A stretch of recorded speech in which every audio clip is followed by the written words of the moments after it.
मित्रों नमस्कार। तो आइए स्टार्ट करते हैं जियोग्राफी का अगला चैप्टर नंबर 5, पृथ्वी के प्रमुख परिमंडल। इस चैप्टर में हम लोग जानेंगे पृथ्वी के कौन कौन से परिमंडल हैं और उनका डिटेल में अध्ययन करेंगे। पृथ्वी एकमात्र ऐसा ग्रह है जहाँ जीवन है। ठीक है, अब मानव यहाँ जीवन क्यों है, मानव यहाँ जीवित रह सकता है, क्यों रह सकता है? क्योंकि यहाँ पर जीने के लिए जो आवश्यक तत्व हैं वो क्या हैं? भूमि, जल तथा हवा, ये सभी पृथ्वी पर मौजूद हैं। ठीक है, पृथ्वी की सतह कैसी है? पृथ्वी की सतह ऐसी है जिसमें पर्यावरण के 3 महत्वपूर्ण घटक आपस में मिलते हैं। ठीक है, मतलब पृथ्वी की जो सतह है वहाँ पर पर्यावरण के 3 प्रमुख घटक। अब ये पर्यावरण के 3 प्रमुख घटक कौन कौन से हैं? तो ये 3 प्रमुख घटक हैं आपके। पहला है आपका भूमंडल, दूसरा है वायुमंडल और तीसरा है जलमंडल। ठीक है, ये आपकी पृथ्वी के 3 प्रमुख घटक हैं। भूमंडल क्या होता है? जिस भाग पर ठोस, ठीक है, पृथ्वी का ठोस भाग। भूमंडल क्या होता है?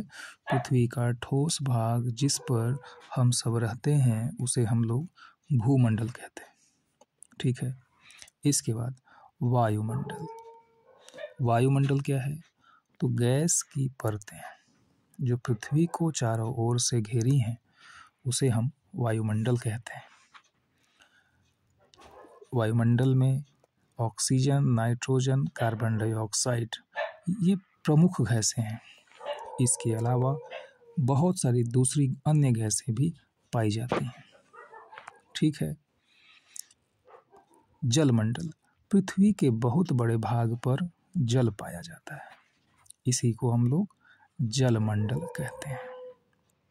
अब जो जलमंडल होता है उस जलमंडल में जल की 3 अवस्थाएं जैसे बर्फ, जल तथा जलवाष्प, ये तीनों यहाँ पर पाई जाती हैं।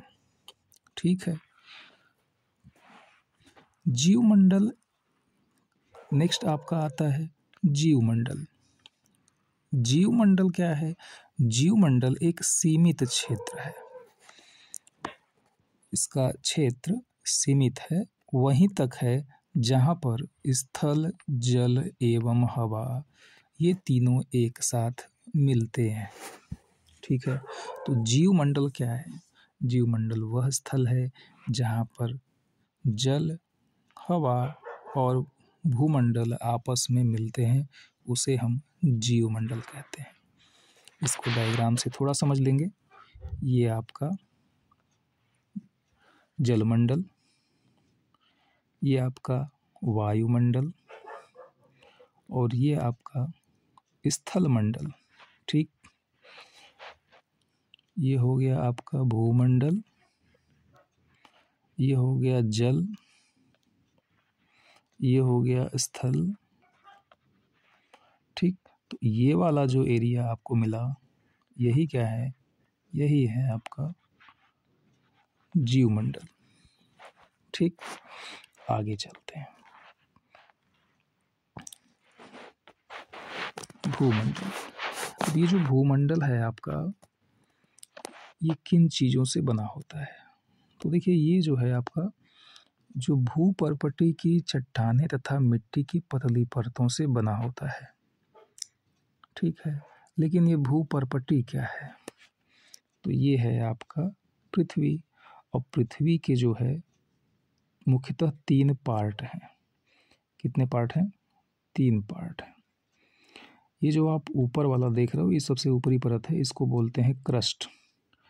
बीच में होता है मेंटल और उसके बीच में होता है आपका क्रस्ट। ठीक, ये वाला जो पार्ट आप देख रहे हैं ये है आपका मेंटल और उसके बाद ये वाला जो पार्ट आप देख रहे हैं ये है आपका क्रस्ट। ठीक, सॉरी कोर, इसको बोलते हैं कोर। ये जो ग्रीन वाला पार्ट आप देख रहे हो इसको बोलेंगे कोर, और ये जो आप ब्लू वाला पार्ट देख रहे हो उसको बोलेंगे मेंटल, और जो ऊपरी वाला पार्ट है उसको बोलेंगे क्रस्ट, यानी कि इसी को बोलते हैं भूपर्पटी। ऊपर वाले जो पार्ट हैं इसको भूपर्पटी बोलेंगे। तो इसी भूपर्पटी के ऊपरी हिस्से पर पाई जाती हैं मिट्टी और चट्टान। तो उन्हीं मिट्टी और चट्टानों से मिलकर क्या बना है? भूमंडल बना है। ठीक। पृथ्वी की सतह को दो मुख्य भागों में बांटा जा सकता है। ठीक है। अब यही जो पृथ्वी की सतह है, जो भूमंडल है, इसको हम दो भाग में बांट सकते हैं, जिसमें स्थलीय भाग को महाद्वीपों के नाम से जाना जाता है तथा जो बड़े जलाशय हैं उनको हम महासागरीय बेसिन के नाम से जानते हैं। तो बताइए, पृथ्वी के भूमंडल को हम कितने भागों में बांटते हैं? तो पृथ्वी के भूमंडल को हम दो भागों में बांटते हैं, एक महाद्वीप और दूसरा महासागरीय बेसिन। ठीक। विश्व के सभी महासागर आपस में एक दूसरे से जुड़े हुए हैं। ये देखिए, NCERT की जो प्रश्न है ना, इन्हीं लाइन से प्रश्न बन जाएगा। ये जो लाइन दिया है इसी लाइन से प्रश्न बन जाएगा CTET में, चाहे BPSC ट्री में। ठीक। बस एक सेंटेंस दे देगा कि विश्व के सभी महासागर आपस में एक दूसरे से जुड़े हैं। ठीक। एक सेंटेंस दे देगा, समुद्री जल का तल सभी जगह समान होता है। दूसरा सेंटेंस दे देगा, समुद्री जल का तल सभी जगह समान नहीं होता है। चौथा सेंटेंस दे देगा, सभी महासागर आपस में नहीं जुड़े होते हैं। ठीक। अब आपसे पूछ देगा, पहला सही, दूसरा सही, तीसरा सही, चौथा सही, या पहला दूसरा सही या तीसरा चौथा सही। इस तरह से प्रश्न बना करके आपको कंफ्यूज किया जा सकता है। तो इसलिए डिटेल अध्ययन, सतही अध्ययन जो है करना बहुत ज़रूरी होता है। इसलिए बुक पढ़ना बहुत ज़रूरी होता है। ठीक है। मैं चाहूँ तो इसको 5-10 मिनट में इसका टॉपिक बना के आपको दे सकता हूँ, लेकिन उसका कोई बहुत बड़ा रिजल्ट मिलने वाला नहीं है। ठीक। आइए, तो ये है आपका डायग्राम। यहाँ पे आप देख सकते हैं कि जो महासागर हैं, ये सभी महासागर आपस में जुड़े हुए हैं। जैसा कि उसने अभी कहा, ये हिंद महासागर, ये देखिए आपका दक्षिणी महासागर से जुड़ा हुआ है। ये दक्षिणी महासागर फिर आपका प्रशांत महासागर से जुड़ा है। ये प्रशांत महासागर आपका कहीं ना कहीं इधर आपके ऊपर आर्कटिक महासागर से जुड़ा है। फिर यही आर्कटिक महासागर वापस अटलांटिक महासागर से जुड़ा है। तो आप देख सकते हैं जितने भी महासागर हैं वो आपस में जुड़े होते हैं। इसने एक सेंटेंस और बोला, क्या? कि समुद्री जल का तल सभी जगह समान होता है। तल का मतलब क्या होता है? जो पानी का सरफेस होता है। ठीक है। सपोज दैट ये जो है आपका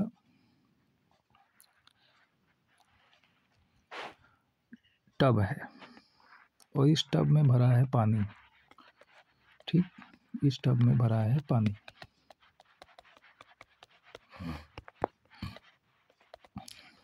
तो आप देखेंगे कि ये जो है, और यहाँ पे आपकी चल रही है नाव, बोट चल रही है। तो जहाँ बोट चल रही है पानी की सरफेस के ऊपर, वो उसी को हम लोग बोलते हैं तल। वो होता है समान। वो कैसा होता है? बराबर होता है। लेकिन जो बॉटम एरिया होता है समंदर का, जो तल होता है, जहाँ ज़मीन होती है, वो समान नहीं होता है। वो कहीं गहरा होता है, कहीं ऊंचा होता है। ठीक है। तो इसकी बात की जा रही है, जो समान तल है। ठीक है। तो वही भी बात ये कह रहा है कि जो समुद्री जल का तल होता है वो सब जगह समान होता है, और इस तल को हम मानते हैं जीरो। और इसी तल को जीरो मान करके इससे ऊपर की जितने भी माउंटेन्स हैं उन सभी की हाइट इसी तल से मापी जाती है। क्लियर? आगे चलते हैं।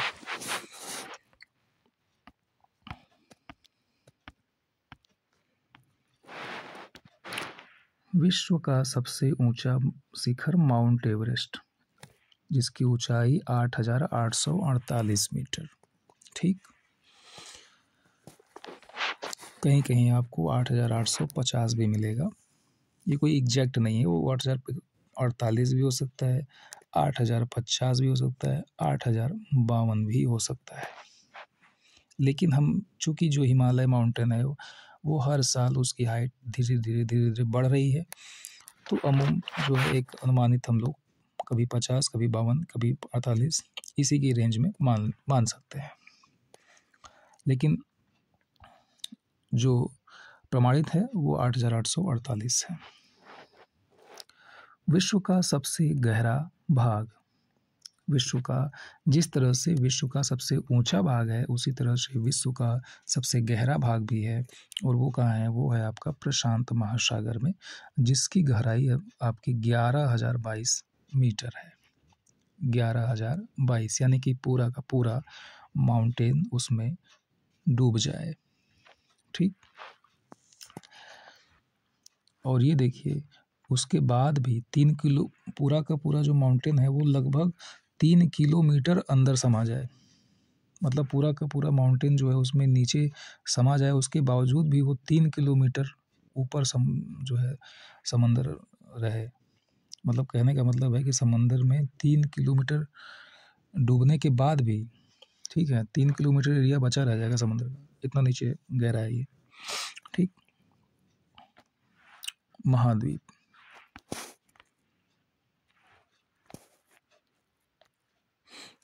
ये कुछ फैक्ट पढ़ लेते हैं। न्यूजीलैंड के एडमंड हिलेरी, कहाँ के एडमंड हिलेरी? न्यूजीलैंड के। भारत के तेंजिंग नोर्गे, तेंजिंग नोर्गे कहाँ के? भारत के। ठीक, 29 मई 1935, डेट क्या है? 29 मई 1953, सॉरी। पृथ्वी के सबसे ऊंचे शिखर माउंट एवरेस्ट पर चढ़ने वाले पहले व्यक्ति थे। ठीक है, याद रहेगा। जापान की जुंको ताबेई, क्या नाम बताया? Junko Tabei. जुंको ताबेई जो है विश्व की पहली महिला थी, कहाँ की थी? जापान की, जिसने 16 मई 1975 को एवरेस्ट पर कदम रखा। ठीक है। बचेंद्री पाल, भारत की पहली महिला जिसने 23 मई 1984 को एवरेस्ट पर जब अपना कदम रखा। ठीक है, देखिए कितने फैक्ट इसमें तैयार हो गए आपके। प्रश्न है कि न्यूजीलैंड के प्रथम व्यक्ति जो माउंट एवरेस्ट पर चढ़े, तो एडमंड हिलेरी। भारत के प्रथम व्यक्ति जो माउंट एवरेस्ट पर चढ़े, तेंजिंग नोर्गे शेरपा। ठीक, कब चढ़े? 29 मई 1953 को। भारत की पहली महिला बछेंद्री पाल। जापान और विश्व की पहली महिला तो जापान की जुंको ताबेई। ठीक, नेक्स्ट, महाद्वीप। पृथ्वी पर 7 प्रमुख महाद्वीप हैं। ठीक है, एशिया, यूरोप, अफ्रीका, उत्तर अमेरिका, दक्षिण अमेरिका, ऑस्ट्रेलिया तथा अंटार्कटिका। इन सभी महाद्वीपों को आगे हम लोग मैप में पढ़ेंगे। बात करें एशिया की, तो एशिया विश्व का सबसे बड़ा महाद्वीप है। ये पूरे पृथ्वी के क्षेत्रफल का 1/3 भाग पर फैला हुआ है। ठीक, 1/3 का मतलब लगभग 33.3%। ठीक, 100% में। ये महाद्वीप पूर्वी गोलार्ध में स्थित है। कर्क रेखा इस महाद्वीप से होकर गुजरती है। एशिया के पश्चिम में यूराल पर्वत है जो इसे यूरोप से अलग करता है। यूरोप एवं एशिया के संयुक्त भाग को यूरेशिया कहा जाता है। ठीक, तो देखिए कितने पॉइंट क्लियर हो गए आपके, इतना ये चीज़ें आपको दिमाग में रखनी है। ठीक, विश्व का सबसे बड़ा महाद्वीप, कुल पृथ्वी के कुल क्षेत्रफल का 1/3 यानी 33.3%। किस गोलार्ध में है?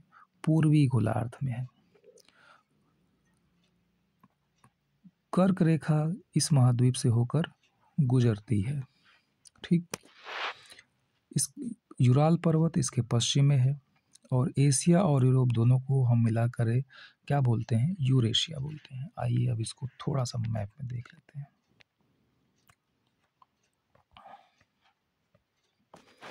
ये रहा हमारा एशिया, ये रहा हमारा एशिया।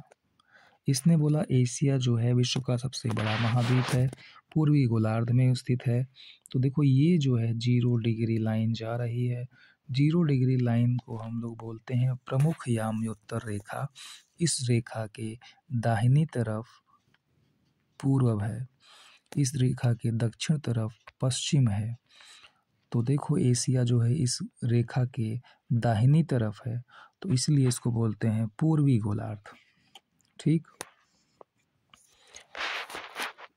और इसी एशिया से आप देख सकते हो ये वाली जो लाइन आ रही है इसको हम लोग बोलते हैं कर्क रेखा। तो कर्क रेखा जो है एशिया से गुजरती है। ठीक है,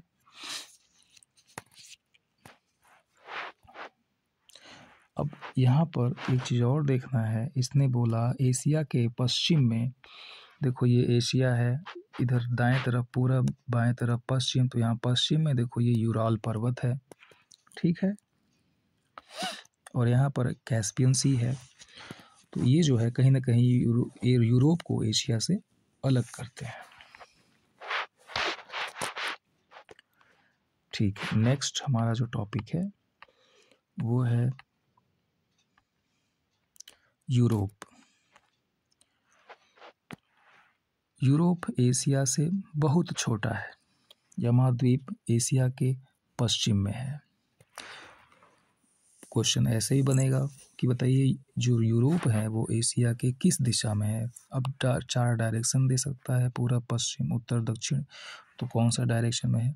एशिया के पश्चिम में, यानी एशिया के बाएं तरफ। आर्कटिक वृत्त इससे होकर गुजरता है। यह 3 तरफ से जल से घिरा है। ठीक, आइए विश्व के मानचित्र को देखकर इसकी स्थिति का पता लगा लेते हैं। ठीक, यूरोप, ये रहा हमारा यूरोप। यूरोप देखेंगे तो एशिया के बाएं तरफ है जो कि पश्चिम में है। ठीक है, ये 3 तरफ से समुद्र से घिरा है। देखिए पहला तरफ ये हो गया, दूसरा तरफ, तीसरा तरफ, 3 डायरेक्शन से ये जो है घिरा हुआ है समुद्र से। और ये जो है आपका आर्कटिक वृत्त। ठीक है, आर्कटिक वृत्त से होकर गुजरता है। देखिए आर्कटिक वृत्त क्या होता है, 66.5 डिग्री से 90 डिग्री तक के बीच का जो क्षेत्र होता है उसको हम लोग आर्कटिक वृत्त कहते हैं। तो देखिए ये जो लाइन आप देख रहे हो यहाँ से, ये 60 डिग्री लाइन है। तो 60 डिग्री से ऊपर जो भी होंगे आपके वो क्या होंगे, आर्कटिक वृत्त के अंदर आएंगे। ठीक है, 66 डिग्री के बीच लमसम जो है, तो ये आर्कटिक वृत्त से होकर गुजरता है। ठीक है,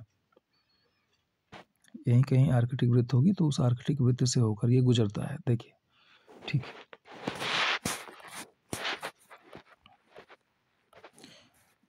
अफ्रीका। अफ्रीका एशिया के बाद विश्व का दूसरा सबसे बड़ा महाद्वीप है। ठीक है, विषुवत वृत्त या 0 डिग्री अक्षांश इस महाद्वीप के लगभग मध्य भाग से होकर गुजरती है। अब विषुवत वृत्त अलग है और 0 डिग्री अक्षांश ये दोनों अलग है। अफ्रीका का बहुत बड़ा भाग उत्तरी गोलार्ध में स्थित है। ठीक है, प्रश्न यहाँ से बन जाएगा कि भाई अफ्रीका का जो बहुत बड़ा भाग है वो किस गोलार्ध में है। ठीक है, तो ये उत्तरी गोलार्ध में है। ये ऐसा महाद्वीप है जिससे कर्क, विषुवत तथा मकर तीनों रेखाएं गुजरती हैं। ये बड़ा पॉइंट है। कौन सा महाद्वीप है जिससे होकर कर्क, विषुवत तथा मकर रेखाएं गुजरती हैं? तो वो है आपका अफ्रीका महाद्वीप। ठीक, यहीं पर हमें विश्व का सबसे बड़ा रेगिस्तान, जिसको हम लोग सहारा का रेगिस्तान कहते हैं, है ना, सबसे बड़ा गर्म रेगिस्तान है, वो आपको यहीं अफ्रीका में मिलेगा। ये जो महाद्वीप है ये चारों तरफ से समुद्रों एवं महासागरों से घिरा हुआ है। ठीक है, देखिए यूरोप महाद्वीप 3 तरफ से सागरों और महासागरों से घिरा हुआ था, लेकिन जो अफ्रीका महाद्वीप है ये चारों तरफ से समुद्री महासागरों से घिरा हुआ है। ठीक है, आप देखेंगे कि विश्व की सबसे लंबी नदी जो कि नील नदी है वह भी अफ्रीका से होकर गुजरती है। ठीक,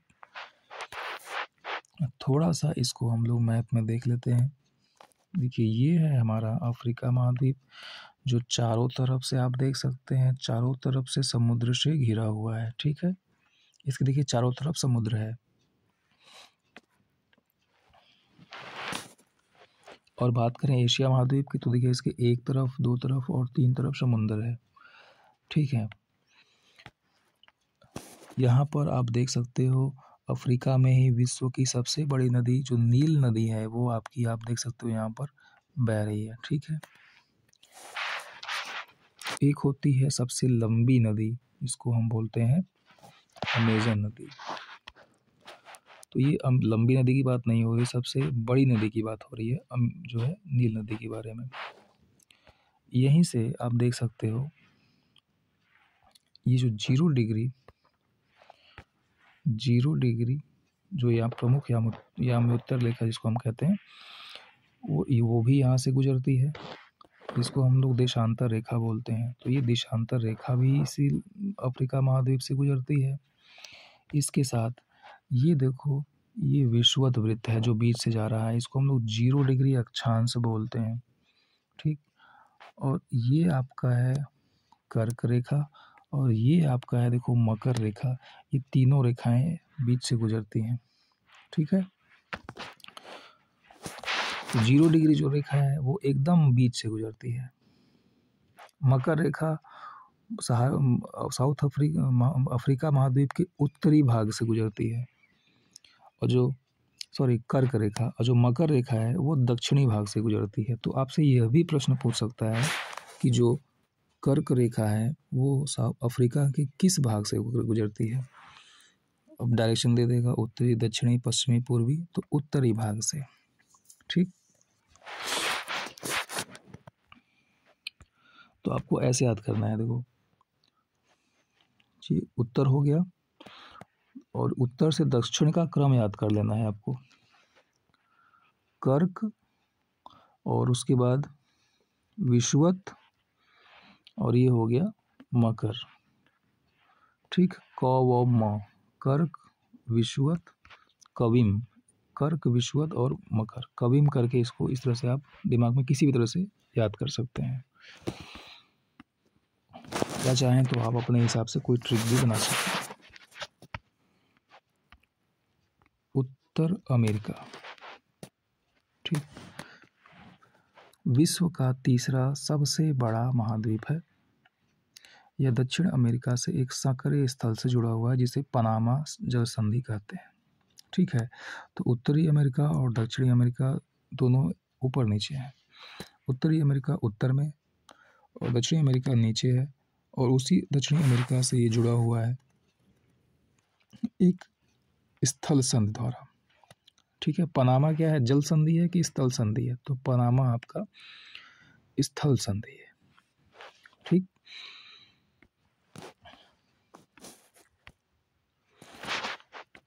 कहा जाता है यह महाद्वीप पूरी तरह से उत्तरी एवं पश्चिमी गोलार्ध में स्थित है। उत्तरी और पश्चिमी गोलार्ध में। ठीक है, यह महाद्वीप 3 महासागरों से घिरा हुआ है। कितने महासागरों से घिरा हुआ है? 3 महासागरों से। इन महासागरों के नाम बता सकते हैं? बिल्कुल बता सकते हैं। ये देखिए, ये अब आ गए मैप में। ये है आपका उत्तरी गोलार्ध।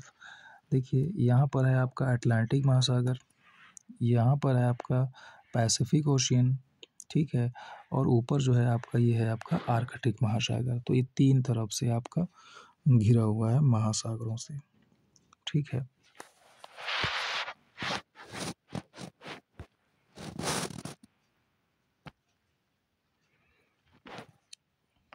तो नेक्स्ट हमारा जो है दक्षिण अमेरिका।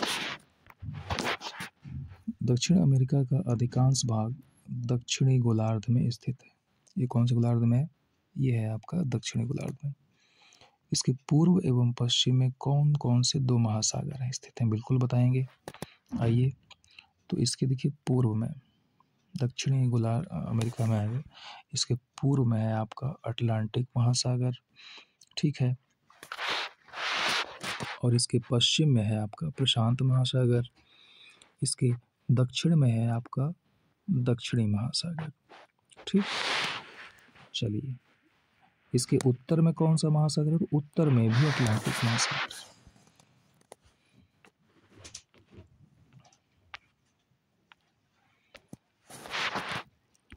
और यहीं पर विश्व की सबसे लंबी पर्वत श्रृंखला एंडीज इसके उत्तर से दक्षिण की ओर फैली है। दक्षिण अमेरिका में विश्व की सबसे बड़ी नदी अमेजन नदी बहती है। देखिए, अभी मैंने आपसे बताया कि दो नदियां हैं, एक है सबसे बड़ी, ठीक है, और एक है आपकी सबसे लंबी। हालांकि इसमें जो नील नदी है वो विश्व की सबसे लंबी नदी होनी चाहिए। थोड़ा सा यहाँ पे क्लियर कर लेते हैं। हाँ, विश्व की सबसे लंबी नदी जो अफ्रीका में बहती है नील नदी, वो विश्व की सबसे लंबी नदी है, ठीक है। थोड़ा सा यहाँ पे मिस्टेक हुआ जो है, वापिस आएंगे। और विश्व की जो सबसे बड़ी नदी है वो है अमेजन, जो कि दक्षिण अमेरिका में बहती है। थोड़ा सा इसको मैप में देख लेंगे। ये देखिए, ये है आपकी एंडीज पर्वत श्रृंखला, ठीक, जो कि पूरे दक्षिण अफ्रीका में उत्तर से लेके दक्षिण तक इसके पश्चिमी भाग में फैली हुई है। और ये है आपकी विश्व की सबसे बड़ी नदी, जिसको हम बोलते हैं अमेजन, ठीक। ये लंबी नहीं, सबसे बड़ी नदी है। लंबी नदी की बात करेगा तो वो हो जाएगी आपकी नील नदी।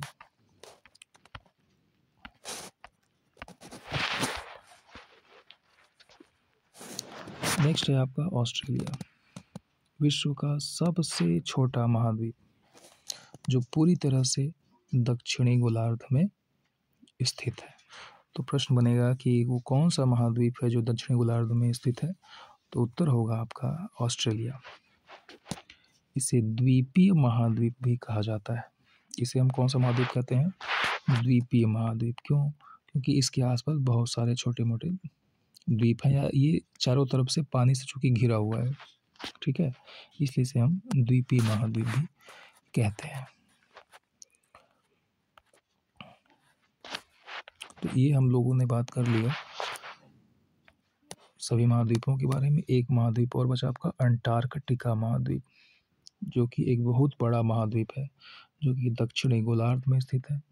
दक्षिणी ध्रुव इस महाद्वीप के मध्य में स्थित है, ठीक। दक्षिणी ध्रुव कहाँ है? इस महाद्वीप के मध्य में दक्षिणी ध्रुव है, ठीक है। मतलब ये अब उत्तरी ध्रुव ऐसे है, सॉरी, अंटार्कटिका ऐसे है, और यहाँ बीच में है आपका दक्षिणी ध्रुव, ठीक है। चूँकि हम पृथ्वी का एक ही हिस्सा देख पाते हैं, इसलिए हमें लगता है कि सिर्फ यहीं पे है अंटार्कटिका। नहीं, जितना इधर अंटार्कटिका है उतना उधर भी है, और दक्षिणी ध्रुव आपका यहाँ बीच में पड़ता है, ठीक है। यहाँ हमेशा मोटी बर्फ़ की परतें होती हैं, जो, ठीक है, यह क्षेत्र जो है बर्फ़ की मोटी मोटी परतों से ढका हुआ है। यहाँ कोई स्थायी मानव निवास नहीं करता, लेकिन यहाँ पे दो इम्पोर्टेंट चीज़ें हैं जो है भारत के शोध संस्थान यहाँ पर। क्या है? भारत के शोध संस्थान, उनका नाम क्या है? मैत्री और दक्षिण गंगोत्री, ठीक है।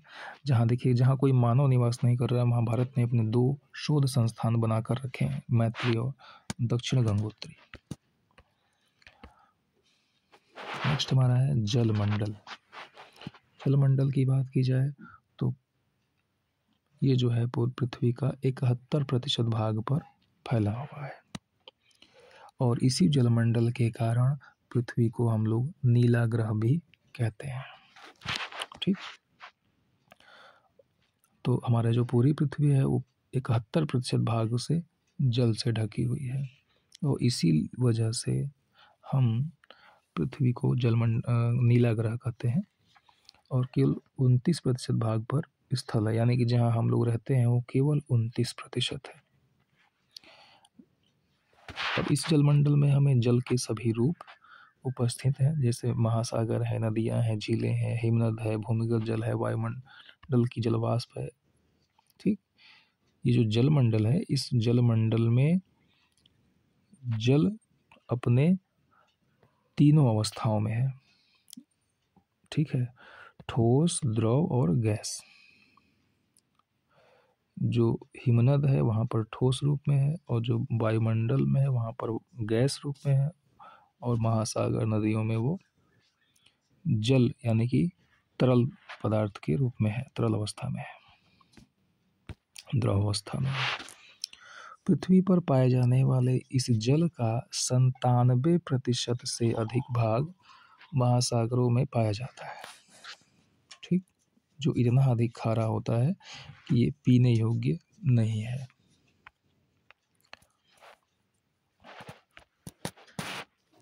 तो शेष जल का बहुत बड़ा भाग जो है बर्फ की परतों एवं हिमनदों तथा भूमिगत जल के रूप में पाया जाता है। ठीक, तो जो 97% भाग है वो उपयोग में नहीं है। जो 3% भाग है वो आपका बर्फ के रूप में है, हिमनद के रूप में है, और जो है अन्य भूमिगत जल के रूप में पाया जाता है। अब बात करेंगे महासागर की। तो महासागर जलमंडल के मुख्य भाग हैं। ये आपस में एक दूसरे से जुड़े हुए हैं। ठीक है, ये हमेशा गतिशील रहता है। ठीक है, तो महासागर का जो जल होता है हमेशा गतिशील रहता है। इसमें तरंगे, ज्वार भाटा तथा महासागरीय धाराएं, है ना, ये जल की 3 मुख्य गतियां हैं। इंपॉर्टेंट पॉइंट, महासागरीय जल की 3 मुख्य गतियां क्या हैं? तो महासागरीय जल की 3 मुख्य गतियां हैं तरंगे, ज्वार भाटा तथा महासागरीय धाराएं। अब ये जो बड़े से छोटे आकार के आधार पर हम इस महासागर को कितने भागों में बांटते हैं? प्रशांत महासागर, अटलांटिक महासागर, हिंद महासागर और दक्षिणी महासागर और आर्कटिक महासागर। तो सबसे बड़ा कौन? प्रशांत महासागर पहले नंबर पे। ठीक है, दूसरे नंबर पे अटलांटिक, तीसरे नंबर पे हिंद महासागर, चौथे नंबर पे दक्षिण महासागर और 5वें नंबर पे आर्कटिक महासागर।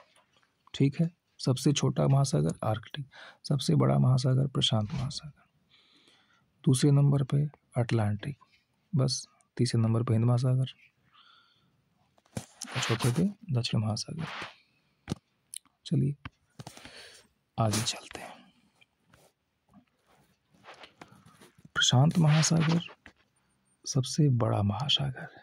ठीक है, हमने पहले भी पढ़ा था, पृथ्वी के 1/3 भाग पर फैला है। ठीक है, ये पृथ्वी के 1/3 मतलब लगभग 33.3% भाग पर ये भी फैला हुआ है। और यहीं पर मेरियाना गर्त जो कि प्रशांत महासागर में ही स्थित है। एशिया, ऑस्ट्रेलिया, उत्तर दक्षिण अमेरिका इसके चारों ओर स्थित है। ठीक है, इसके चारों ओर कौन कौन से महाद्वीप स्थित हैं? एशिया महाद्वीप, ऑस्ट्रेलिया महाद्वीप, उत्तर एवं दक्षिण अमेरिका, इसके चारों तरफ किनारे किनारे फैले हुए हैं। इसको भी हम देखेंगे मैप में।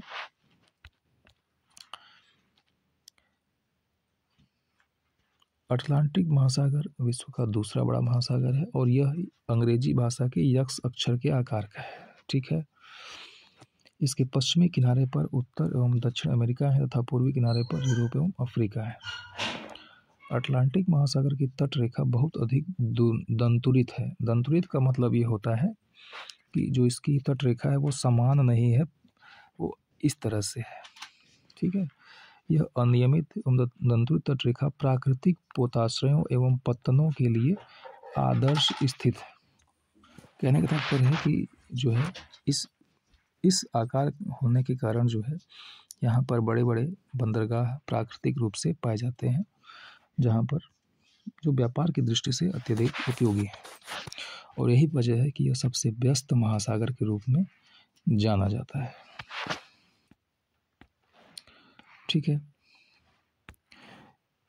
हिंद महासागर ही एक ऐसा महासागर है अच्छा जिसका नाम किसी देश के नाम पर यानी भारत के नाम पर रखा गया है। तो सबसे इम्पोर्टेंट बात यह भी है, जो हिंद महासागर है एक ऐसा महासागर है जिसका नाम एक देश के नाम पर रखा गया है।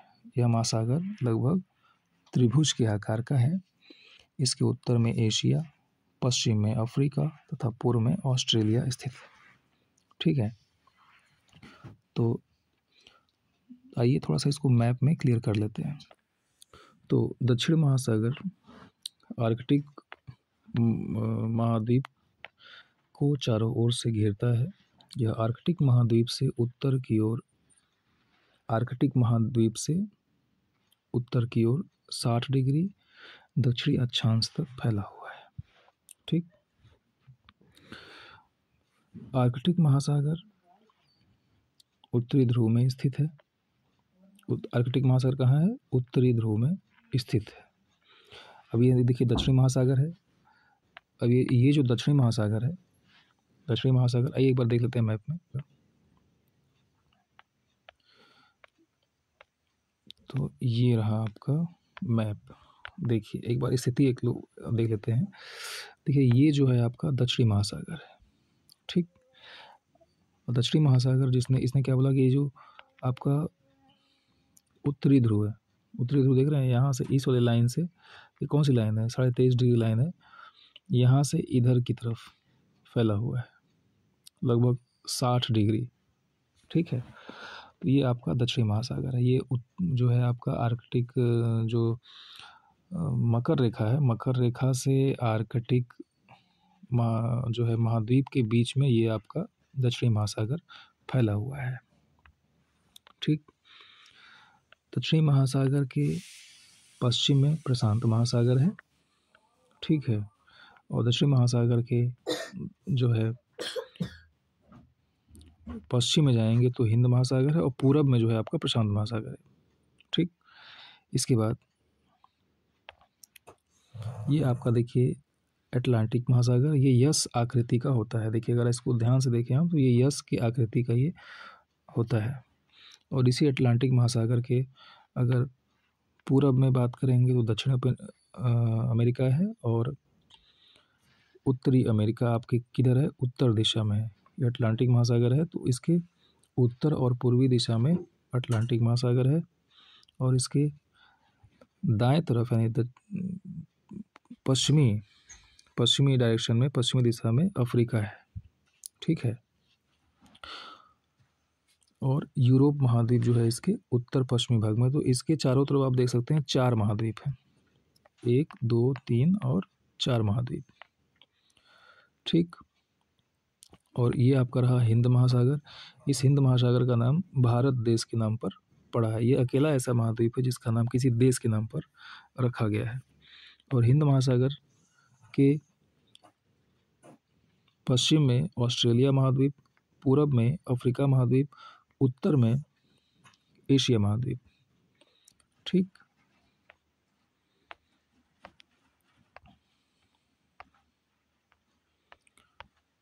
तो ये आपने देखा इसकी स्थिति कुछ आपको क्लियर हुई होगी। अब आगे बात करते हैं आर्कटिक महासागर। ये उत्तरी ध्रुव में स्थित है तथा यह उत्तर ध्रुव के चारों ओर फैला हुआ है। यह प्रशांत महासागर से छिछले जल वाले एक संकरी भाग से जुड़ा हुआ है, जिसे बेरिंग जल संधि के नाम से जाना जाता है। यह उत्तरी अमेरिका के उत्तरी तटों तथा यूरेशिया से घिरा हुआ है। आइए एक बार इसको भी देख लेते हैं। ये है आपका आर्कटिक महासागर, ये रहा आपका आर्कटिक महासागर। ठीक, तो ये आप आर्कटिक महासागर आप देख रहे हैं। आर्कटिक महासागर के इधर आपका एशिया है, इधर आपका यूरोप है। ठीक है, इधर आपका उत्तरी अमेरिका है। तो ये चारों तरफ, और इसके उधर आप जाएंगे तो उधर हो जाएगा आपका उत्तरी ध्रुव। ठीक,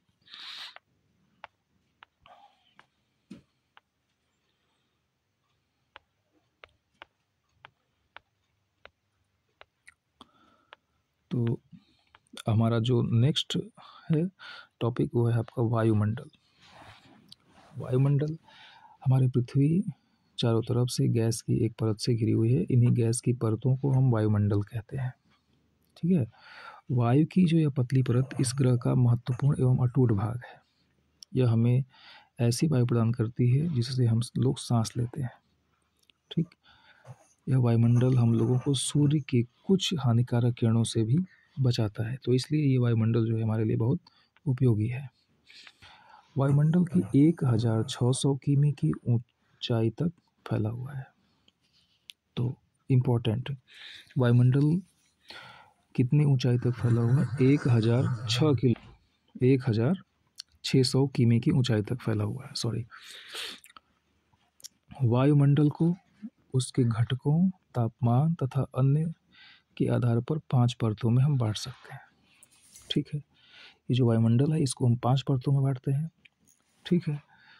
पहला है क्षोभ मंडल, समताप मंडल, मध्यमंडल, आयन मंडल तथा बहिर्मंडल। ये 5 भाग हो जाते हैं इसके। सबसे पहला वाला भाग है क्षोभ मंडल, जहाँ पे आप देख रहे हैं एरोप्लेन, बलून ये सब उड़ रहे हैं। ठीक है।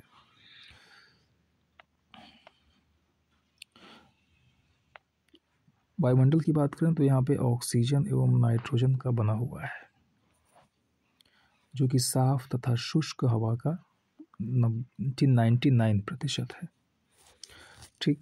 तो वायुमंडल का जो 99% भाग है वो ऑक्सीजन और नाइट्रोजन से बना हुआ है, जिसमें 78% पड़ जाती है आपकी नाइट्रोजन। ठीक।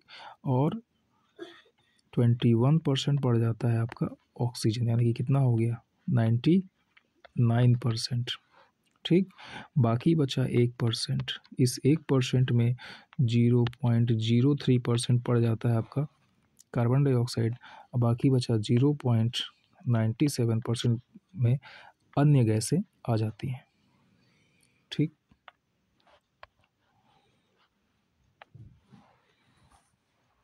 कार्बन डाइऑक्साइड यद्यपि बहुत कम मात्रा में है, लेकिन यह पृथ्वी के द्वारा छोड़ी गई ऊष्मा को अवशोषित कर लेता है। इम्पोर्टेंट पॉइंट, पृथ्वी द्वारा छोड़ी गई ऊष्मा को अवशोषित करने वाली गैस का नाम बताएं। Carbon dioxide. ठीक। ये इससे पृथ्वी को बड़ा लाभ होता है। लाभ क्या होता है? ये पृथ्वी को गर्म रखती है। होता क्या है, जब सूर्य की किरणें पृथ्वी पर पड़ती हैं तो ये पृथ्वी को गर्म कर देती हैं। लेकिन शाम के टाइम क्या होता है, ये जो सूर्य के द्वारा मिली ऊष्मा है, जो हीट है, वो वापस जाने लगती है। वापस जाते टाइम जो कार्बन डाइऑक्साइड होता है CO2, ये इसको अवशोषित कर लेता है, अपने इसमें अंदर ऑब्जॉर्व कर लेता है। ठीक। अवशोषित करने के कारण क्या होता है, जो गर्मी होती है वो वापस एटमॉस्फेयर से बाहर नहीं जाने पाती और उसी एटमॉस्फेयर के अंदर रह जाती है, जिसके वजह से रात में भी मौसम जो होता है, जो टेम्परेचर होता है, वो बहुत ज़्यादा ठंडा नहीं होता है अन्य ग्रहों की तुलना में। ठीक है। और यह पौधों की वृद्धि के लिए भी आवश्यक है, क्योंकि जो पौधे होते हैं इसी गैस की सहायता से प्रकाश संश्लेषण करते हैं। तो आपने यहाँ अब देखिए प्रश्न से क्या बन सकता है? प्रश्न बन सकता है कि जो कार्बन डाइऑक्साइड है वो किस प्रकार से उपयोगी है। पहला, एटमॉस्फेयर, वातावरण हम लोग वायुमंडल पढ़ रहे हैं, वायुमंडल की गर्मी को बचाए रखती है, उसको वापस जाने नहीं देती है। ठीक। सूर्य के द्वारा छोड़ी गई ऊष्मा को पृथ्वी के अंदर बनाए रखती है, उसको मेंटेन की रखती है। दूसरा, पौधों की वृद्धि में भी ये सहायक है। आगे चलते हैं। ऊंचाई के साथ वायुमंडल के घनत्व में भिन्नता आती है। ठीक है। जो वायुमंडल का घनत्व है उसमें भिन्नता होती है। क्या भिन्नता आती है? यह घनत्व समुद्री तल पर सबसे अधिक होता है। घनत्व जो होता है, इसकी जो डेंसिटी होती है समुद्री तल पर सबसे ज़्यादा होती है। जैसे जैसे हम ऊपर की ओर जाते हैं यह तेजी के साथ घटता जाता है। आप जानते हैं कि पहाड़ों पर पर्वतारोहियों को हवा के घनत्व में कमी होने के कारण सांस लेने में कठिनाई होती है। प्रश्न ये है कि देखिए सीटेट में या किसी अन्य परीक्षाओं में प्रश्न कैसे पूछता है, पर्वतारोहियों को पर्वतों पर सांस लेने में कठिनाई होती है। अब ऑप्शन दे देगा, ठीक। वायु हवा में के घनत्व में कमी होने के कारण, हवा के घनत्व में वृद्धि होने के कारण, ठीक, या हवा के बहुत ज़्यादा गर्म होने के कारण, या हवा के बहुत ज़्यादा ठंडा होने के कारण, ठीक। तो ये लाइन जिसने पढ़ी है वो तो आंसर, राइट आंसर टिक करके चलाएगा, ठीक। तो क्या आंसर होगा? हवा के घनत्व में कमी होने के कारण, ठीक है। ऊंचाई पर सांस लेने के लिए उन्हें अपने साथ ऑक्सीजन सिलेंडर ले जाना पड़ता है, ठीक बात है।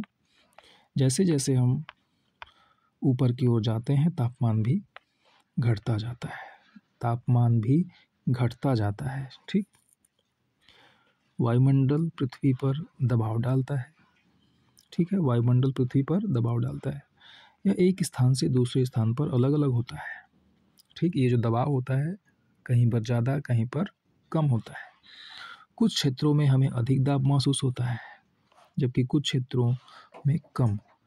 वायु उच्च दाब से निम्न दाब की ओर बहती है। गतिशील वायु को पवन कहा जाता है। भाई देखो ये क्या है, ये है आपका बैलून।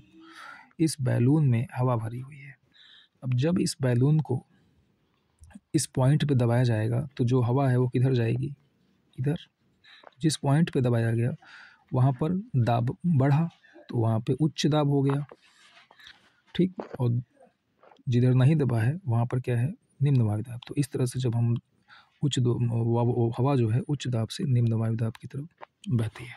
सिंपली जिधर दबाव ज़्यादा होगा उधर उच्च दाब। जीवमंडल।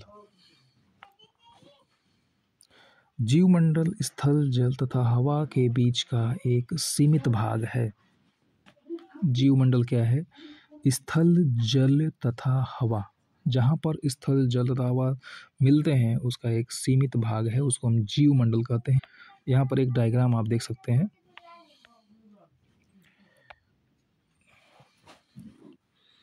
ये देखिए आपका वायुमंडल, जलमंडल और ये है आपका स्थल मंडल। ये एक ऐसा जगह है जहाँ पर ये आपस में कहीं ना कहीं किसी न किसी प्रकार से मिले होते हैं।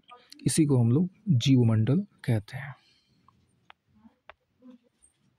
तो यहाँ पर क्या क्या चीज़ें पाई जाएंगी? यहाँ पर बहुत सी जीवों की प्रजातियाँ मिलती हैं, जिसमें सूक्ष्म जीवों, जिसमें बैक्टीरिया से लेकर बड़े स्तनधारियों के आकार में पाई जाती हैं। मनुष्य सहित सभी प्राणी जीवित रहने के लिए एक दूसरे से तथा जीवमंडल से जुड़े हुए हैं, ठीक है। सभी जो जीव हैं वो जीवित रहने के लिए क्या है? एक दूसरे से जुड़े हुए हैं और साथ ही साथ वो जीवमंडल से भी जुड़े हुए हैं। जीवमंडल के प्राणियों को मुख्यतः हम दो भागों में, जंतु जगत एवं पादप जगत में विभक्त करते हैं। ये तीनों परिमंडल आपस में पारस्परिक क्रिया करते हैं। कौन? जंतु जगत, पादप जगत और जीवमंडल।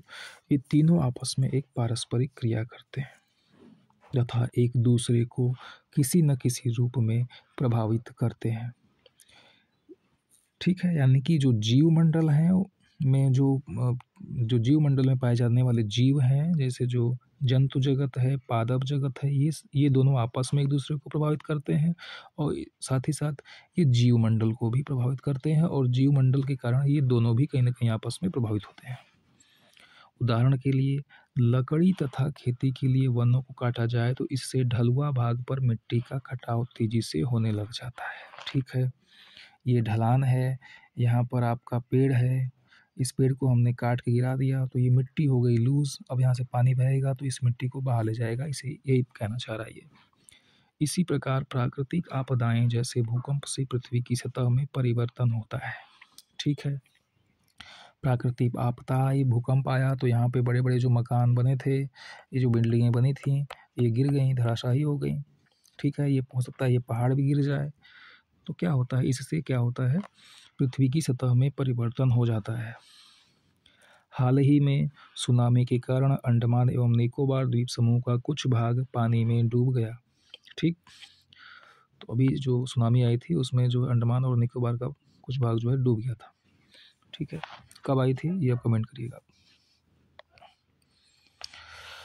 झीलों तथा नदियों में दूषित पदार्थों के प्रभावित होने से उनका जल मानव के इस्तेमाल के लायक नहीं रह जाता है। सही बात है, यह जल दूसरे जीवों को भी नुकसान पहुंचाता है। उद्योगों, तापीय विद्युत संयंत्रों तथा गाड़ियों का उत्सर्जित पदार्थ वायु को प्रदूषित करता है। ठीक, कौन? अब जैसे उद्योग हैं, तापीय विद्युत संयंत्र हैं, गाड़ियों से निकलने वाला स्मोक है, धुआं है, ये सभी वातावरण को प्रदूषित करते हैं। ठीक, तो देखो क्या हो रहा है, जीवों के द्वारा जो है जीवमंडल प्रभावित हो रहा है। और उधर क्या हुआ, जब भूकंप आया तो उसके वजह से क्या हुआ, जो है जो जीव थे वो प्रभावित हुए, और जो जीवमंडल का जो मतलब भौगोलिक स्थिति था उसमें परिवर्तन आया। तो कार्बन डाइऑक्साइड वायु का एक महत्वपूर्ण क्या है, घटक है। लेकिन कार्बन डाइऑक्साइड की मात्रा में वृद्धि के कारण पृथ्वी के तापमान में वृद्धि हो रही है। इसे भूमंडलीय तापन कहा जाता है। प्रश्न बन गया कि भूमंडलीय तापन क्या होता है। तो भूमंडलीय तापन का मतलब होता है कार्बन डाइऑक्साइड बढ़ने से पूरे भूमि पर, पूरे पृथ्वी पर ताप जो है बढ़ रहा है। इसी को हम लोग भूमंडलीय तापन कहते हैं। इससे क्या प्रॉब्लम आएगी, इससे प्रॉब्लम ये होगा कि जो हिमनद, जो बर्फ़ के रूप में पानी जमा हुआ है, वो पिघलेगा, और पिघलेगा तो उसमें इतना पानी है कि वो समंदर के लेवल को बढ़ाएगा। और जब समंदर के लेवल को बढ़ाएगा तो जो महासागरीय द्वीप हैं वो कहीं ना कहीं जलमग्न हो जाएंगे, यानी कि जीवमंडल के लिए खतरा है। इसलिए भूमंडल, वायुमंडल तथा जलमंडल के बीच के प्राकृतिक संतुलन को बनाए रखने के लिए पृथ्वी के संसाधनों के सीमित उपयोग की आवश्यकता है।